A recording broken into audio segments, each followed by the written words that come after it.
Gold, trusted gold buyers. మీరు తాకట్టు పెట్టిన బంగారాన్ని విడిపించి ఈ రోజు ఉన్న మార్కెట్ ధరకు కొనబడను.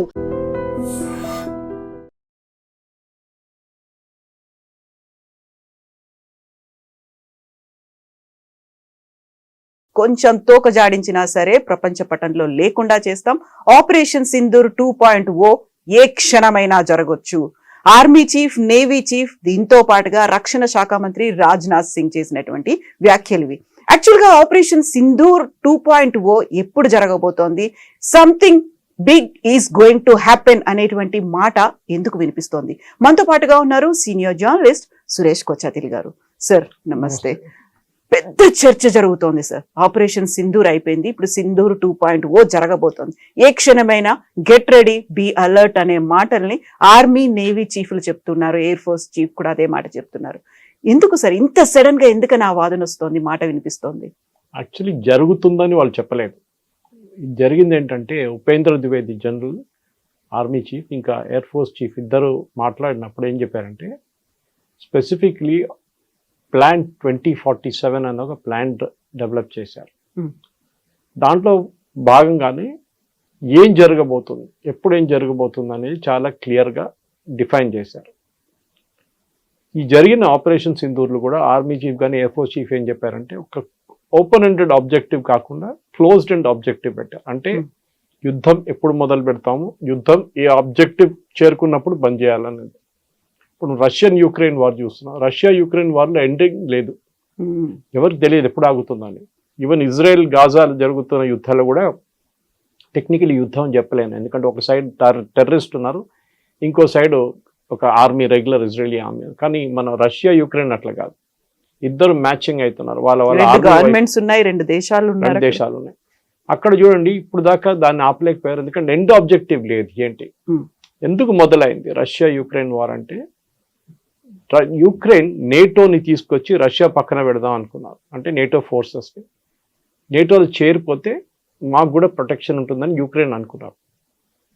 యుక్రెయిన్ ఎప్పుడు రష్యా నుంచి విడిపోయిందో ఆ టైంలో ఏం జరిగిందంటే, వీళ్ళు చెప్పిన మాట ప్రకారం they should be nothing done అని చెప్పారు. ఆ టైంలో ఏ క్షణమైనా ఏ అటాక్ జరిగినా కానీ ప్రొటెక్షన్ ఉంటుందని చెప్పారన్నమాట.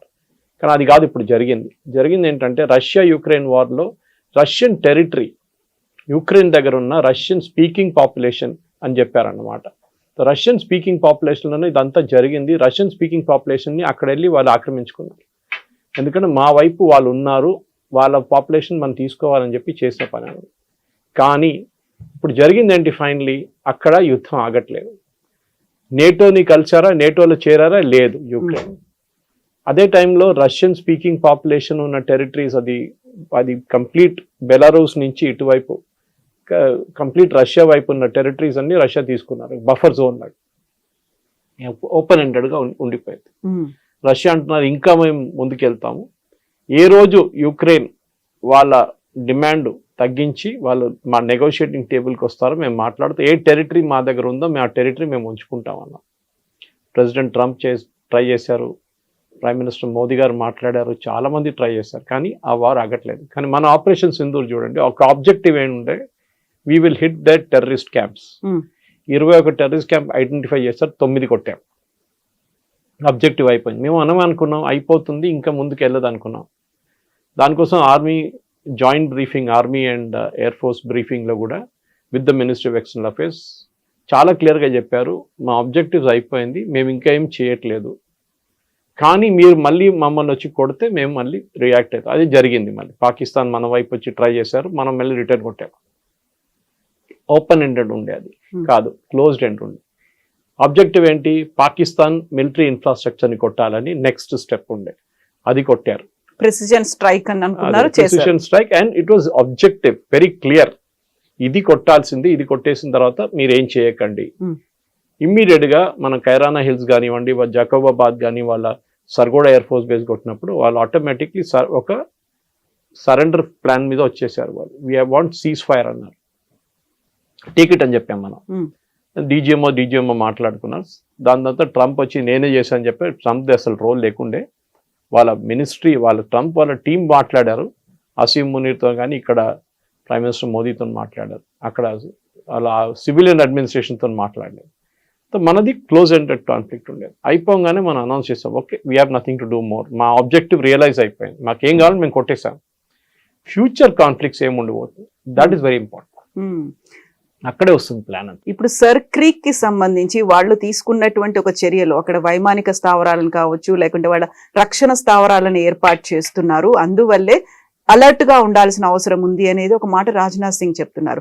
మీరు కరాచీ పోర్టుకు వెళ్ళాలి అనుకుంటే సర్ క్రీక్ గుండానే వెళ్ళాలి, అది మాత్రం మర్చిపోకండి. మేము అక్కడ ఉన్నాము, కాచుకొని కూర్చున్నాము, ఏ క్షణమైనా మేము అటాక్ చేయొచ్చు మీరు కనుక ప్రొసీడ్ అవుతే. సర్ క్రీక్ అనేది ఒక పాత ఇష్యూ ఉండే, అన్రిజాల్వ్డ్ ఇష్యూ ఒకటి. ఏదో మన అరుణాచల్ వైపు ప్రదేశ్ కానీ, అరుణాచల్ ఉన్నా కానీ, ఎటువైపు జమ్మూ కాశ్మీర్లో ఉన్న అన్రిజాల్వ్డ్ ఇష్యూలో సర్ క్రీక్ కూడా ఒక ఇష్యూ. అది చాలా పాత ఇష్యూ.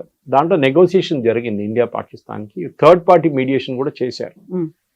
థర్డ్ పార్టీ మీడియేషన్లో మనం UN బాడీ లాగా ఒక బాడీ దగ్గర వెళ్ళి మాట్లాడినప్పుడు వాళ్ళేమన్నారంటే 70% భారతదేశం పెట్టుకుంటారు, and it's a very marshy area. అక్కడ మీకు 6 నెలలు నీళ్ళు ఉంటుంది, 6 నెలలు నీళ్ళు ఉండవు. So it's very very marshy kind of. అక్కడ మీరు బిల్డింగ్లు ఏం కట్టలేవు, అందులో హ్యాబిటాట్ కూడా ఏముండదు ఎక్కువ. మీరు రాన్ ఆఫ్ కచ్ చూస్తే అటువైపు ఒక వైప్ ఆఫ్ ఏం చెప్తారు జాగ్రఫీ ఉంటుంది, ఇటువైపు ఇంకో టైప్ ఆఫ్ జాగ్రఫీ ఉంటుంది అనమాట. సో దాంట్లో 30% పాకిస్తాన్కి ఇచ్చామన్నారు. పాకిస్తాన్ అని మేము అగ్రీ చేయమన్నారు. మరి కొత్తగా 2-3 పోస్టులు తీసుకొచ్చి పెట్టారు. మనం ఏమన్నాం, సరే మీరు పోస్టులు పెట్టారు కదా, మీరు ఇంకా ఇక్కడ రండి, మీ వైపు నుంచి ఇక్కడికి వస్తే మేము చూపిస్తాం. రాజ్నాథ్ సింగ్ గారు చెప్పారు, గుర్తుపెట్టుకోండి 71లో అండ్ బిఫోర్ దాట్ ఆల్సో మేము లాహోర్ దాకా వచ్చాము, లాహోర్లో మేము ఉన్నాము, మేము లాహోర్లో ఆ రోజు ఉంచుకోవాలంటే ఉంచుకోలేము, కానీ Indira Gandhi took a decision to pull the army back, and before that Nehru also once did that. అది తప్పు చేశారు వాళ్ళు. మన లాహోర్ ఉంచుకుంటే బాగుంటుండే మన దగ్గర, అది మొత్తం హాఫ్ ఆఫ్ పాకిస్తాన్ మన దగ్గర ఉంటుండే, కానీ అది హిస్టరీ. కానీ ఇప్పుడు ఫ్యూచర్ కాన్ఫ్లిక్ట్స్ ఏం జరగబోతుంది, ఒకటి టెక్నాలజీ ఉంటుంది చాలా మటుకు, ఆత్మనిర్భరత, ఎయిర్ ఫోర్స్ కి కావాల్సింది ఎయిర్ క్రాఫ్ట్ డ్రోన్స్, ఇది చాలా పెద్ద ఒక క్వశ్చన్, ఆర్మీకి కూడా అంతే క్వశ్చన్. ఇంకోటి థియేటరైజేషన్ ఆఫ్ కమాండ్, ఒకటే కమాండ్ కింద అందరు పనిచేస్తారు, ఆర్మీ నేవీ ఎయిర్ ఫోర్స్ ఒకటే కమాండ్ కింద పనిచేస్తారు. ఇది కార్గిల్ వార్ నుంచి స్టార్ట్ అయిన ప్రాబ్లం అనమాట. కార్గిల్ వార్లో ఆర్మీ వాళ్ళు ఎయిర్ ఫోర్స్ సపోర్ట్ అడిగినప్పుడు వాళ్ళు మళ్ళీ తిరిగి వాళ్ళ కమాండ్కి వెళ్ళి వచ్చేదాకా గంట సేపు పట్టింది. నౌ ఇప్పుడు ఫ్యూచర్ కాన్ఫ్లిక్ట్స్ ఏంటంటే ఒకటే కమాండ్ ఉంటుంది, ఒక ఆర్మీ అయినా మొత్తం కంట్రోల్ చేస్తారు, లేకుంటే ఒక ఎయిర్ ఫోర్స్ అయినా అందరినీ కంట్రోల్ చేస్తారు సీనియర్ లెవెల్లో, చాలా సీనియర్ లెవెల్లో. అది ఆల్రెడీ మనం అండమాన్స్ స్టార్ట్ చేసేసాం. ట్రై సర్వీస్ కమాండ్ ఒకటి ఆల్రెడీ ఉంది అక్కడ. వి హావ్ స్మాల్ వే, ఇది జనరల్ బిపిన్ రావత్ మొదలుపెట్టిన కాన్సెప్ట్. ఇది ముందు ఒక మన పాత ఆర్మీ చీఫ్ ఒకరు ఉన్నారు, operation blue star, Krishnaswamy Sundarji అని చెప్పి, థింకింగ్ జనరల్ అంటారు ఆయన. అప్పుడు తీసుకొచ్చిన కాన్సెప్ట్ తర్వాత బిపిన్ రావత్ వచ్చిన తర్వాత he became the CDS, and దాని తర్వాత ఆయన he became the overall head of the arm forces. అప్పుడు జరిగిన ఒక మెయిన్ కంబైన్డ్ డిఫెన్స్ సర్వీసెస్ హెడ్గా ఆయన చెప్పారు ఇది ఇంప్లిమెంట్ చేయాలి. కానీ దాంట్లో చాలా ఈగో ప్రాబ్లమ్స్ ఉన్నాయి. ఎయిర్ ఫోర్స్ వాళ్ళు పట్టించుకుంటారు ఆర్మీ వాళ్ళని, ఆర్మీ వాళ్ళు ఎయిర్ ఫోర్స్ వాళ్ళు పట్టించుకుంటారు, నేవీ అని అపాయింట్ చేస్తే వీరిద్దరు పట్టించుకోరు అని చెప్పి. ఎనీవే అది నడుస్తుంది, ఆ ప్లాన్ ఇస్ గోయింగ్ ఆన్. కానీ దానికన్నా ముందు టెక్నాలజీ వైజ్ మనం ఏం చేయబోతున్నాం చాలా పెద్ద క్వశ్చన్. దాంట్లో ఆత్మనిర్భరత ఒకటి ఉంటుంది, ఎందుకంటే ఇండిజనైజేషన్. ఇప్పుడు మన రఫాల్ తీసుకోండి, ఆల్రెడీ మన దగ్గర 3 స్క్వాడ్రన్లు ఉన్నాయి, ఇంకా 3 తెప్పిస్తున్నాం నేవీ కోసం. అది కాకుండా నెక్స్ట్ సెట్ ఆఫ్ 6 లేకుంటే 8 లేకుంటే 11 స్క్వాడ్రన్లు ఆర్డర్ చేయబోతున్నాం. కానీ రఫాల్ దగ్గర ఏం చెప్పారంటే, రఫాల్ కాదు వాళ్ళ పేరెంట్ కంపెనీ దగ్గర ఏం చెప్పారంటే, మీరు మొత్తం భారతదేశంలో తయారు చేయాలి, అట్లీస్ట్ 70% ఇండిజనైజేషన్ ఉండాలని చెప్పారు. డెస్సా అని వాళ్ళ పేరెంట్ కంపెనీ వాళ్ళకి చెప్పారు, వాళ్ళు అగ్రీ చేశారు. సో హైదరాబాద్లో ఇప్పుడు దానిది ఫస్ట్ స్టెప్ స్టార్ట్ అవుతుంది. ఏంటి, షెల్ తయారు చేస్తున్నారు టాటా వాళ్ళు, టాటా రఫాల్. సాఫ్రాన్ అని చెప్పి రఫాల్లో పెట్టి ఇంజిన్, మెయిన్ ఇంజిన్ వాళ్ళ కంపెనీ కూడా హైదరాబాద్లో ఉంది, బెంగళూరులో ఉంది. సో మనం ఏం చేస్తున్నాం అంటే ఈ మొత్తం టెక్నాలజీని వీఆర్ బ్రింగింగ్ ఇట్ హోమ్. మనం ఖర్చు పెడుతున్న డబ్బుల్లో మన దగ్గరే 70% ఉండిపోవాలి, మన కంపెనీలకే బిజినెస్ రావాలి, మన దేశంలోని యంగ్స్టర్స్కి ఛాన్స్ రావాలన్న. ఇది టెక్నాలజీ వైపు ఉంటే, నెక్స్ట్ వైపు ఏంటంటే పొలిటికల్ డిసిషన్ మేకింగ్లో చాలా మటుకు మోదీ గారు ఈసారి ఫ్రీ హ్యాండ్ ఇచ్చారు ఆర్మీ నేవీ ఎయిర్ ఫోర్స్కి. మీరు ఆబ్జెక్టివ్ ఇది, మీరు డిసైడ్ చేయండి ఎట్లా చేయాలి, ఏ టైం చేయాలి, ఎప్పుడు చేయాలని మీరు డిసైడ్ చేయాలి. దానికోసం పెహల్గాం జరగాలని చాలా మంది అడిగారు, ఏంటి మోదీ గారు ఏం చేయట్లేదు, 5 రోజులు అయింది 10 రోజులు అయింది ఏం చేయట్లేదు అని. అంతా ప్లానింగ్ చేయాల్సి వస్తుంది, ఏదో వెళ్ళి కొట్టడం కాదు. యూ నీడ్ అబ్సల్యూట్ ఇంటెలిజెన్స్, ఏం జరగబోతుంది ఎక్కడ ఉంది అని. సో అదే జరిగింది.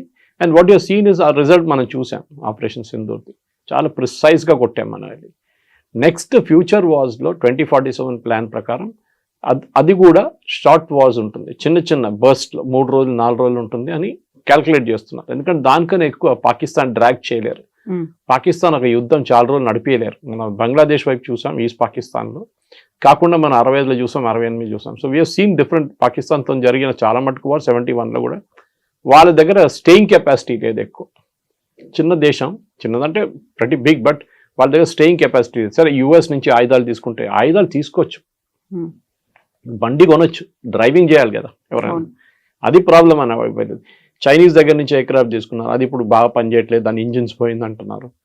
రష్యా దగ్గర నుంచి ఇంజిన్ తీసుకున్నా అని చెప్పి నిన్న ఒక కథ పెట్టారు Jayaram Ramesh, it turned out to be fake. So వాళ్ళ దగ్గర బేసిక్ ప్రాబ్లం ఏంటంటే ఇప్పుడు ఇరాన్ని ట్యాకిల్ చేయడానికి యుఎస్ పాకిస్తాన్ని వాడుకుంటున్నారు. ఇప్పుడు చూడు, నిన్న కూడా ఇజ్రాయెల్ మాట్లాడారని చెప్పి షబాజ్ షరీఫ్ క్లెయిమ్ చేస్తున్నారు. ఇదే ఇజ్రాయెల్ని తిట్టిన మనిషి షబాజ్ షరీఫ్.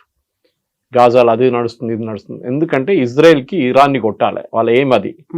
లాస్ట్ రెజీమ్ ఒకటి ఉండిపోయింది, అదొకటే. Saddam Hussein is not there, Gaddafi is not there, Hafiz al Saeed is not there. ఇక్కడ మన సిరియాలో ఎవరు లేరు, అందరు ఖాళీ చేసేసారు వాళ్ళ దుకాణం. మిగిలిపోయింది ఒకటే ఇరాన్. ఇరాన్ మీద దాడి చేస్తే వాళ్ళ నెక్సస్ వీవిల్ ఫినిష్ అయిపోతుంది. ఆల్రెడీ హెజ్బుల్లా ఫినిష్ చేసేస్తారు, హమాస్ని ఫినిష్ చేసేస్తారు, మిగిలింది హూతీలు ఒకటే, వాళ్ళని కూడా కంట్రోల్ చేసుకోవాలి.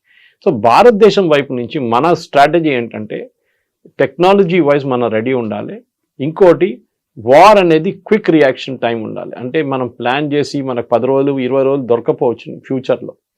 మనం ఇప్పుడు కొట్టారనుకోండి పాకిస్తాన్ ఇవాళ రాత్రి, మనం ఎట్లా డిఫెండ్ చేస్తాం మనం చూసాం, చాలా బాగా డిఫెండ్ చేసాం మనం. వాళ్ళ వైపు నుంచి వచ్చిన డ్రోన్లు కానీ మిసైల్ అన్ని ట్యాకిల్ చేసాం మనం. నెక్స్ట్ వాళ్ళు అది వాడరు, ది ఆల్రెడీ ఎక్స్పీరియన్స్డ్. వాళ్ళు తెలిసిపోయింది మనం ఎట్లా బ్లాక్ చేస్తున్నాం అంటే వాళ్ళు కొత్త టెక్నాలజీ వాడతారు. ఇప్పుడు యూఎస్ వాళ్ళకి టెక్నాలజీ ఇస్తున్నారంట, చైనా నుంచి తీసుకుంటున్నారు, కానీ చైనా యూఎస్ ఇద్దరు కలిసి వాడరు టెక్నాలజీ, ఏదో ఒకటే వాడతారు వాళ్ళు. మన వైపు నుంచి కూడా వీ షుడ్ బి రెడీ. కానీ దాన్ని అడ్వర్టైజ్ చేయక్కర్లేదు, మేము ఇది చేస్తున్నాం అది చేస్తున్నాం అని చెప్పి. చేయాల్సింది క్వైట్గా చేసి that we should be prepared. అదే చెప్పారు ఆర్మీ చీఫ్ కూడా చెప్పారు, that future war will be stronger. Pakistan ఇంకా కొత్తది ఏదైనా సర్కస్లు ట్రై చేస్తే దెబ్బ చాలా సీరియస్గా ఉంటుంది. పాకిస్తానే ఉండకుండా పోతుంది అనమాట. Pakistan will cease to exist. అంటే ఒక న్యూక్లియర్ వార్ అని చెప్పట్లేదు, కానీ Pakistan will cease to exist అంటే మొత్తం వాళ్ళ కంప్లీట్గా ధ్వంసం చేసేస్తారు. ఇప్పుడు చూసింది ఒక సినిమా ట్రైలర్ లాగా అనమాట. సరిగ్గా సినిమా ఇంకా వస్తుంది, చాలా డిస్టెన్స్ ఉంది, సినిమా ఒకటి వస్తుంది. So at the same time ఇప్పుడు మన దగ్గర కూడా డిఫెన్స్ సిస్టమ్కి సంబంధించి మనం తీసుకోవాల్సినటువంటి యుద్ధ విమానాలు కావచ్చు, లేకుంటే ఫైటర్ జెట్లు, రాఫెల్లు, వీటన్నిటికీ మన దగ్గర కొనుగోలు అనేది అంటే లైక్ మనం కొనుక్కోవాలి అనుకున్నప్పుడు కెపాసిటీ తగ్గిపోతోందని ఈ మధ్యన వస్తున్నటువంటి వార్తలు కూడా F-16లు తీసుకోవాలా, లేకుంటే S-47లు 56లు తీసుకోవాలా, వీటితో పాటుగా ఎక్కడి నుంచి తీసుకోవాలి, ఒక క్రైసిస్ అనేది కనిపిస్తుంది. కాబట్టి చైనా ఈజ్ కమింగ్ ఫార్వర్డ్, మేము అమ్ముతాము మీరు తీసుకోండి, 5 ఏళ్లలో మేము 5 ఇస్తాము అనే వార్తలు, ఇవన్నీ కూడా యాక్చువల్గా ఏది ఎంత రిలయబుల్గా ఉంది సార్? ఫైటర్ ఎయిర్ క్రాఫ్ట్ అనేది నేను కొంత ఎయిర్ ఫోర్స్ వాళ్ళ దగ్గర మాట్లాడాను దీని గురించి ఆఫ్టర్ ఆపరేషన్ సింధూర్. డ్రోన్ చూడండి, ఇప్పుడు మన యుక్రెయిన్ రష్యా వార్లో డ్రోన్స్ ఎక్కువ వాడుతున్నారు, ఫైటర్ ఎయిర్ క్రాఫ్ట్ చాలా తక్కువ. ఒక $20,000 డ్రోన్ ఒక 1.8 మిలియన్ ఒక మిసైల్ని కొట్టుపడేస్తుంది. అట్లనే ఎయిర్ క్రాఫ్ట్ కూడా తక్కువేం కాదు, ఒక F-35 $100 million అంటారు దానికి. అంత ఎక్స్పెన్సివ్ ఎయిర్ క్రాఫ్ట్ మెయింటైన్ చేయాలన్నా వద్దా అనేది మనకు పెద్ద క్వశ్చన్. నెక్స్ట్ మనకు కూడా మన వైపు నుంచి యాక్మా కానీ దానికన్నా ముందు తేజస్ 1 and 2కి మనం చాలా మటుకు డిలేస్ అయింది మన దగ్గర, DRDO వైపు నుంచి, HAL వైపు నుంచి. అది ఎయిర్ ఫోర్స్ చీఫ్ చాలా క్లియర్గా చెప్పారు, వాళ్ళకి చెప్పిన డెడ్ లైన్ వాళ్ళు మీట్ చేయట్లేదు. సో వాళ్ళు డెడ్ లైన్ మీట్ చేయకపోతే ఏం చేయాలి? వాళ్ళ మెయిన్ ప్రాబ్లం ఏముంటుంటే ఇంజిన్ గురించి. ముందు మనం GE దగ్గర నుంచి ఇంజిన్ తీసుకుందాం అనుకున్నాం from US for the basic air craft training, అది జరగలేదు. దాని తర్వాత అప్పుడు దాకా తేజస్లో కొత్త ఇంజిన్ తీసుకొచ్చాం, దాని తర్వాత ఫ్రెంచ్ వాళ్ళు ఆఫర్ చేశారు ఇప్పుడు. దాని తర్వాత ఎక్మా ఉంది, నెక్స్ట్ జనరేషన్ 4.5 సిస్టమ్ ఒకటి ఉంది, జనరేషన్ ఫైటర్, దానికి కావాల్సిన ఇంజిన్. మిగతా అన్ని మనం ఏవియానిక్స్ దాకా షెల్ అన్ని తయారు చేసుకుంటాం. Engines are very very crucial. ఇది ఎట్లయిపోతుందంటే మనం కార్ షోరూమ్కి వెళ్ళిన తర్వాత వాడు కార్ చూపించి ఇది 5 లక్షల కార్ అంటాడు, మీరు చాలా హ్యాపీ అయిపోతారు, ఇంత తక్కువ నా కార్ వస్తుంది, దాంట్లో అంటాడు ఇంజిన్ లేదంటాడు, మళ్ళీ ఇంజిన్ పెడితే ఇంత అవుతా అంటాడు. So air craft is like that. Fighter air craft కొనేటప్పుడు మనకి ఏం కావాలో అది అడుగుతారు వాళ్ళు. మీ వైపు నుంచి ఎక్కడెక్కడ ఆపరేట్ చేయాలి, డెసర్ట్ ఆఫ్ రాజస్థాన్, లద్దాఖ్లో -40 degrees, లేకుంటే అరుణాచల్ ప్రదేశ్లో ఉన్న వర్షాల్లో ఎక్కడ యూజ్ చేస్తారు ఎయిర్ క్రాఫ్ట్. ఎందుకంటే తీసుకున్న 3-4 స్క్వాడ్రన్లు తీసుకుంటాం కదా, ఒక స్క్వాడ్రన్ అంటే 14 నుంచి 16 ఎయిర్ క్రాఫ్ట్. సో దాని ఇంజిన్ డెవలప్ చేయాల్సి వస్తుంది. ఇంజిన్ ఈచ్ ఎయిర్క్రాఫ్ట్కి ఒక్కొక్కసారి కొంటున్నప్పుడు డిఫరెంట్ ఇంజిన్స్ ఉంటుంది. ఇప్పుడు రష్యా దగ్గర తీసుకున్నప్పుడు రష్యా వాళ్ళు దాంతో సర్వీస్ ఇస్తారు మనకి. We will take care of the aircraft. The US problem ఏంటంటే ఇట్లానే బ్లాక్మెయిల్ చేస్తారు. దీనికన్నా ముందు కూడా మనం న్యూక్లియర్ బ్లాస్ట్ చేసినప్పుడు పోఖ్రాన్లో మొత్తం బ్యాన్ చేసి పడేస్తారు వాళ్ళు. ఆలోచించండి, మీరు కొత్త కొత్త ఎయిర్క్రాఫ్ట్ తీసుకుంటారు. F-35 తీసుకుందాం అనుకున్నా, తీసుకోరు, అది ప్రసక్తే రాదు. తీసుకుంటే కూడా దాని స్పేర్ పార్ట్స్ రేపు ఆపేసి ఏం చేస్తారు మీరు? It become junk. బ్లాక్మెయిల్ చేసిన దానికి యుఎస్ ఇస్ ఎక్స్పర్ట్స్. మనం ఏం చేయాలంటే కొంటున్నప్పుడు instead of buying wholesale Russia దగ్గర నుంచి, లేకుంటే ఫ్రాన్స్ దగ్గర నుంచి, లేకుంటే యుఎస్ దగ్గర నుంచి కొనే బదులు mix and match of aircraft కొనాల్సి వస్తుంది. F-16 ఇస్ వెరీ పాత టెక్నాలజీ. అది F-16 పోయింది కంప్లీట్గా. We have to take new technology. 5th generation ఫైటర్కి వచ్చేసాం. 3rd జనరేషన్ కాదు ఇప్పుడు మనకు కావాల్సింది. సో 5th జనరేషన్ ఎయిర్క్రాఫ్ట్లో మనం కూడా యాక్మా అని చెప్పి తయారు చేస్తున్నాం ఒకటి కొత్త టెక్నాలజీతో. బహుశా 2040 దాకా రెడీ అయిపోతుంది. దానికన్నా ముందు 2035 ఇంకో సెట్ ఎయిర్క్రాఫ్ట్ రావాల్సింది. తేజస్ 2 ఏమో 2013 ఎండి దాకా డెలివర్ అంటున్నాం. చాలా పెద్ద ప్లాన్ ఉంది. ఈ ప్లాన్లో అంతా మనం తయారై పాకిస్తాన్, మనకు ప్రిన్సిపల్ ఎనిమీ పాకిస్తాన్. చైనా కూడా ఉన్నారు, కానీ చైనా ఇండియా అంటే ఒక 1-to-1 ఫైట్ అయితే మన ఈక్వల్ ఫైట్లో ఉంటాం. చైనా కూడా చాలా మంచి టెక్నాలజీ ఉంది వాళ్ళ దగ్గర. వాళ్ళ పాత సిస్టమ్ లాగా కాదు, they have developed real good technology. సరే వాళ్ళ రాడార్ పనిచేయట్లేదు ఈసారి, అది మనం కొట్టాము, అదంతా జరిగింది. కానీ చైనాకి కావాల్సింది, చైనా పాకిస్తాన్కి ఇచ్చింది 3rd రేట్ ఇచ్చారు, 2nd హ్యాండ్ స్టఫ్ ఇచ్చారు, మంచి మిషన్స్ ఏమి ఇవ్వలేదు వాళ్ళు. కానీ ఫ్యూచర్ వార్లో చెప్పలేము. టిబెట్ వైపు నుంచి కానీ అరుణాచల్ వైపు నుంచి చైనా డైరెక్ట్ మన మీద యుద్ధం చేయరు. ఎందుకంటే వాళ్ళకి తెలుసు మనం చైనా భారతదేశ యుద్ధం వచ్చేస్తే అప్పుడు యుఎస్ ఇన్వాల్వ్ అయిపోతారు, భారతదేశం వైపు వచ్చేస్తారు యుఎస్. సో చైనాకి చాలా క్లియర్గా తెలుసు అనమాట. దానికోసం వాళ్ళు ఇప్పుడు ఏం చేయట్లేదు. ఇప్పుడు చూడండి, పాకిస్తాన్లో యుఎస్ వచ్చి పాకిస్తాన్తో ఒక అగ్రిమెంట్ చేసుకుంటే చైనా విత్డ్రా చేసుకుంటే పోతున్నారు అక్కడి నుంచి. So belt and road initiative కానివ్వండి, మిగతా ఇనిషియేటివ్స్లో వాళ్ళు విత్డ్రా చేస్తున్నారు. ఇప్పుడు వాళ్ళు ఏదో ప్రామిస్ చేశారు అదంతా విత్డ్రా చేస్తున్నారు ఫండింగ్ అని. సో చైనా కాదు మనం main enemy Pakistan. So western ఫ్రంట్లో పాకిస్తాన్ ఉన్నప్పుడు మనకు పెద్ద వరి ఏంటంటే అటువైపు బంగ్లాదేశ్ కూడా ఇప్పుడు ఒక 3 ఫ్రంట్ వార్లో తయారైంది. ముందు బిపిన్ రావత్ గారు 2.5 ఫ్రంట్ వార్ అన్నారు. Pakistan, China and urban నెక్సల్స్.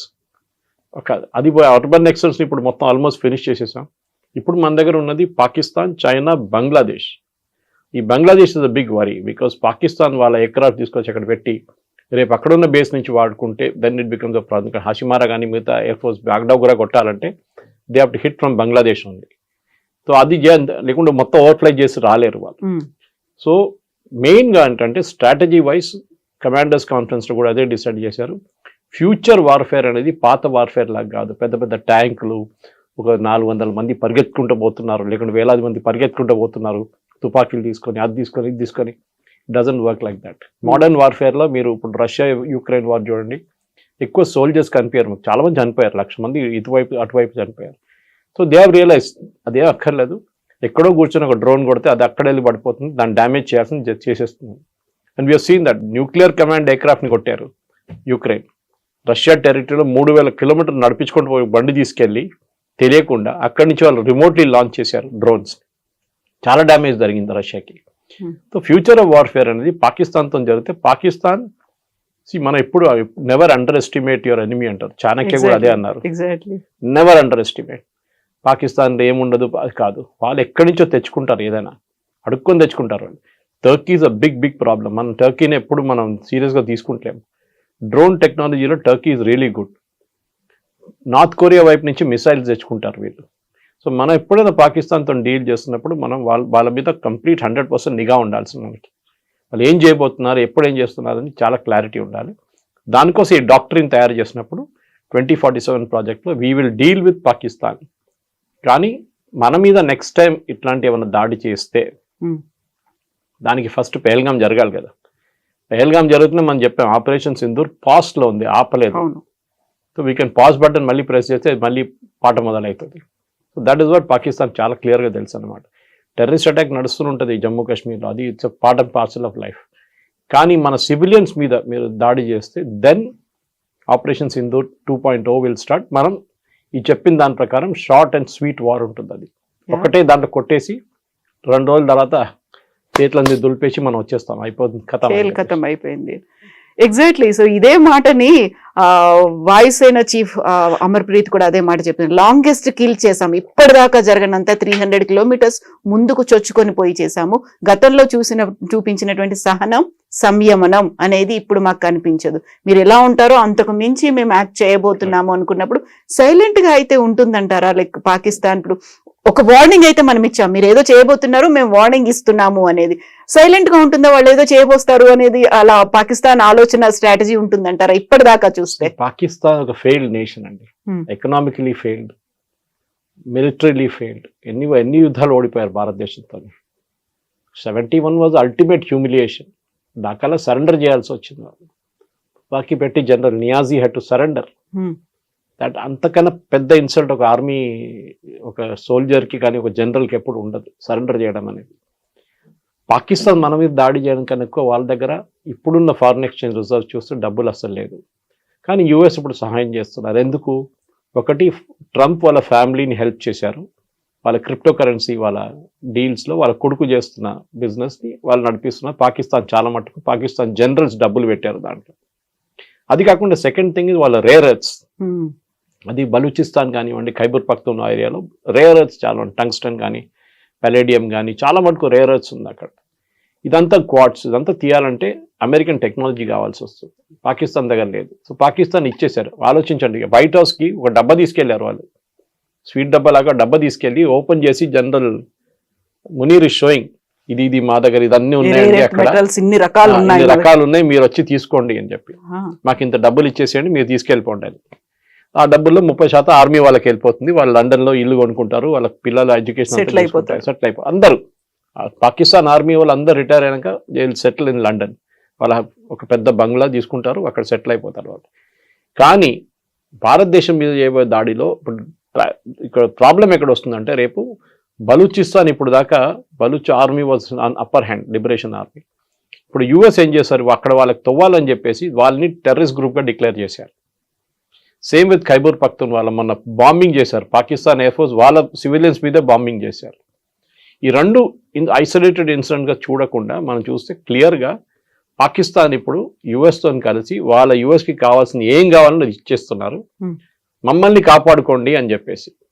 So రేపు యుద్ధం జరగడానికి ప్రసక్తి లేదు. ఎందుకంటే అమెరికా ఉన్నప్పుడు దాకా మనం ఏం చేయం అక్కడ. అమెరికా కూడా సెల్ఫిష్ ఇంట్రెస్ట్ ఉంటుంది. మేము ఉన్నదాకా మీరు ఇద్దరు కొట్లాడకండి, మేము కూడా పాకిస్తాన్ దగ్గర చెప్తాం ఏం చేయకండి అని చెప్పి. కానీ మన పికింగ్ పాయింట్ ఎక్కడ వస్తుందంటే, మన దగ్గర ఈ టెర్రర్ గ్రూప్స్ పంపిస్తూనే ఉన్నారు. ఒక ఫ్యాక్టరీ ఉంది అక్కడ, అది లష్కర్ తోయిబా కానివ్వండి, మన మిగతా టెర్రర్ గ్రూప్స్ అక్కడ ఏదైనా కానివ్వండి, వీళ్ళందరూ తయారు చేసి పంపిస్తున్నారు టెర్రర్ గ్రూప్స్ని ఇక్కడ. జైషే మొహమ్మద్ వీళ్ళందరూ, హిజ్బుల్ ముజాహిదీన్. సో వీళ్ళని ఆపడానికి మనం స్ట్రాటజీ ఒకటి పెట్టుకోవాలి, చాలా clear. Next attack Sindoor will start again. America అక్కడ ఉన్నారో లేదో మాకు తెలియదు. So America selfish interest, Pakistan చూసుకోండి, టెర్రర్ గ్రూప్స్ని మా వైపు పంపించకూడదు. ఎందుకంటే వీళ్ళు మళ్ళీ అంటున్నారు మేము కొత్త బిల్డింగ్లు కడతాము, మేము పెద్ద పెద్ద బిల్డింగ్లు కడతాము, మీరు బాంబ్ చేసినాకన్నా పెద్ద బిల్డింగ్లు కడతా అంటున్నారు టెర్రర్ గ్రూప్స్. కట్టండి, నో ప్రాబ్లం. దాన్ని కొట్టడానికి కూడా ఎక్కువ టైం తీసుకోదు. ఇక్కడి నుంచి బ్రహ్మోస్ పంపిస్తే అయిపోతుంది. ఎందుకంటే లాస్ట్ టైం మీకు గుర్తుంటుంది Kavitha garu, we had to enter Pakistan, బాలాకోట్లో. పాకిస్తాన్లో మన ఎయిర్క్రాఫ్ట్ ఎంటర్ చేయాల్సి వచ్చింది. అక్కడే అభినందన్ ప్రాబ్లం జరిగింది, సర్జికల్ స్ట్రైక్. ఈ టైంలో అది లేదు. None of our aircraft entered Pakistan air space, including Rafale. Rafale shoot and scoot కేపబిలిటీలో 200 నుంచి 300 కిలోమీటర్ దూరం దాకా మిసైల్ కొట్టచ్చు. మన వైపు బార్డర్ దగ్గర వెళ్ళి నిలబడి అక్కడి నుంచి ఫైర్ చేసి వాళ్ళు వెళ్ళిపోయారు వాళ్ళ బేస్కి. Same with BrahMos, same with Agni. మనం ఏదైనా యూస్ చేయాలి. Agni of course intercontinental ballistic missile, మన చైనా దాకా కొట్టచ్చు. కానీ పాకిస్తాన్ వైపు 300 కిలోమీటర్ మన నార్మల్ మిసైల్స్ నడిచిపోతుంది. సో ద ఓవరాల్ సినారియో ఏంటంటే, ఒకటి చాలా సీరియస్గా ఆర్మీని ప్రొఫెషనలైజ్ చేయడం. నేను కొన్ని రోజుల ముందు ఒక హెచ్ఎంఏ సెమినార్లో మాట్లాడాను, హైదరాబాద్ మేనేజ్మెంట్ అసోసియేషన్లో. College of defence management officers వచ్చారు. మన యాప్రాలో ఉన్న పెద్ద కాలేజ్ ఉంది వాళ్ళ ఆర్మీది, ఆర్మ్ ఫోర్సెస్ది. వాళ్ళ కర్నల్ లెవెల్, వాళ్ళ మేజర్ లెవెల్లో army officers, naval and air force officers training ఇస్తారు, షార్ట్ టర్మ్ ట్రైనింగ్, 6 నెలలు, 1 సంవత్సరానికి. వాళ్ళు వచ్చినప్పుడు నేను అదే మాట అన్నాను, నేను కూడా మాట్లాడాను 5 నిమిషాలు అక్కడ. నేను అడిగిన ప్రశ్న ఏంటంటే, కమ్యూనికేషన్ గురించి, నెరేటివ్ గురించి. మనం యుద్ధం గెలిచాం కానీ నెరేటివ్ ఓడిపోయామా అని చెప్పేసి. పాకిస్తాన్ ఇప్పుడు కూడా చెప్పుకుంటున్నారు, మేము 5 కొట్టాము, 7 కొట్టాము, 9 కొట్టాము, 11 కొట్టామని. సరే నాయన, ప్రూఫ్ అయితే చూపి అంటే ప్రూఫ్ లేదు, మీ సోషల్ మీడియాలో ఉంది, మీరు చూసుకోండి అంటున్నారు. ఆలోచించండి. సో మన ఆర్మీ దగ్గర ఉన్న అన్నిటికంటే పెద్ద వీక్నెస్ ఇప్పుడు ఏంటంటే కమ్యూనికేషన్ స్కిల్స్. అది మనం పాకిస్తాన్ చూడండి, ఒక రోజులో వాళ్ళు 3 ప్రెస్ కాన్ఫరెన్స్ 4 ప్రెస్ కాన్ఫరెన్స్ చేస్తారు DGISPR, మనం ఒకటే చేసాం. అది వాళ్ళ సోషల్ మీడియా వాళ్ళు వాడుకున్నారు, చాలా మంచిగా వాడుకున్నారు. మన దగ్గర రియాక్షన్ కొంచెం స్లో ఉండే. మీలాంటి నాలాంటి వాళ్ళు వెళ్ళి ట్వీట్ చేశారు, కానీ ఆర్మీ వైపు నుంచి, ఆర్మీ అంటే ఆర్మ్ ఫోర్సెస్, ఇండియన్ ఆర్మ్ ఫోర్సెస్కి ఒక కొత్త కమ్యూనికేషన్ ప్లాన్ తీసుకురావాల్సి వస్తుంది. ఎందుకంటే ఇప్పుడు నడుస్తున్న వార్ అంతా disinformation campaign. Exactly. Ukraine Russia war చూస్తే, యూరోపియన్ న్యూస్ పేపర్స్ చూస్తే యుక్రెయిన్ గెలిచేసింది, రష్యా అయిపోయింది. ఇప్పుడు రష్యా వైపు నుంచి చూస్తే రష్యా అంటున్నారు, యుక్రెయిన్ ఎక్కడ, యుక్రెయిన్ లేనే లేదు గేమ్లు అంటున్నారు. సో ఈ డిస్ఇన్ఫర్మేషన్ వార్లో మనం అక్కడ కొత్త డాక్టరీని తయారు చేయాల్సి వస్తుంది. బికాజ్ అక్కడే మనం ఓడిపోతున్నాం ఈ డిస్ఇన్ఫర్మేషన్ వార్లో. మనం పాకిస్తాన్ వైపు కొట్టాం. ఇప్పుడు లాస్ట్లో మీరు చెప్పినట్లు ఎయిర్ ఫోర్స్ చీఫ్ చెప్పారు మొన్న, అమర్జిత్ సింగ్, మేము ఇన్ని ఎకరామ్ కొట్టాం, మేము ఇన్ని లొకేషన్, మనకు తెలుసు, శాటిలైట్ పిక్చర్స్తో సహా మనం చూపించాం. కానీ వాళ్ళ వైపు నుంచి ఉన్న సోషల్ మీడియా కానీ, వాళ్ళ వైపు నుంచి ఉన్న ట్రోల్స్ కానీ మన మీద పడ్డారు వచ్చి, మనం దాన్ని కౌంటర్ చేయలేకపోయాం. లాస్ట్ డే సీనియర్ ఆఫీసర్స్ని తీసుకొచ్చారు, అప్పుడు కొంచెం మారింది అనుకోండి. కానీ అప్పుడు కూడా ఒక యుద్ధం నడుస్తున్నప్పుడు 24 గంటల్లో చాలా జరగవచ్చు, ఏదైనా జరగవచ్చు. So you need to have regular briefings అన్నమాట. ఎవ్రీ 3 hours 4 hours ఒక అప్డేట్ ఇవ్వాల్సి వస్తుంది. మీరు ఫిజికల్ కాన్ఫరెన్స్ పెట్టక్కర్ కానీ అప్డేట్స్ ఇవ్వాల్సి వస్తుంది, అట్లీస్ట్ ట్వీట్ చేయడం. ఇది ప్రాబ్లం ఎక్కడ వస్తుందంటే, ఇది పొలిటికల్ క్లియరెన్స్ కావాల్సి వస్తుంది. మోదీ గారు దగ్గర నుంచి వెళ్ళి అడగడం కాదు, ట్వీట్ చేయడానికి కూడా army has to take command and control structure ఉంటుంది వాళ్ళ దగ్గర. ఆ పైనుంచి కింద దాకా ఇన్ఫర్మేషన్ వచ్చేదాకా మీకు 3 hours 4 hours పడుతుంది. దాంట్లో అప్పుడు దాకా సిచ్యువేషన్ మారిపోతుంది మళ్ళీ. సో ఈ డాక్టరీన్తో సహా బహుశా ఆర్మీ వాళ్ళు, air force and navy would have planned out. కొత్త వార్ వస్తే ఇన్ఫర్మేషన్ వారే యుక్రెయిన్ రష్యా వార్లో అదే నడుస్తుంది. రోజుకి రోజు మేము ఒక యుక్రెయిన్లో ఒక బిల్డింగ్ ని కొట్టాం, అక్కడ 10 మంది చనిపోయారంటే యుక్రెయిన్ అంటే కాదు 100 మంది చనిపోయారంటారు, just to create an impact. గాజాలో జరిగే అదే ప్రాబ్లం అనమాట. So we have to plan not just missiles but also information campaign kuda anamata. Yes sir, thank you so much sir, thank you. And for more videos, please subscribe to iDream. Please subscribe to iDream. Please subscribe iDream. And please subscribe to iDream. For more videos, subscribe to iDream. please like, share and subscribe to the channel. Congratulations, iDream. Subscribe to iDream. Subscribe to iDream. So subscribe to iDream Media. iDream ki iDream team andarki huge congratulations. Please subscribe iDream Media. Please subscribe to iDream. Subscribe iDream. Please subscribe to iDream. iDream అంటే నా కళల ఛానల్ను subscribe చేసుకున్న నోరు తిరుగుతలేదు, మీరైతే గంట గుర్తు కొట్టండి. For more such videos, please subscribe to iDream. Subscribe to iDream. Please subscribe to iDream. Please subscribe iDream Media. Please do subscribe to iDream. Please subscribe to iDream Media. For best entertainment and information, please subscribe iDream. And don't forget to subscribe to iDream.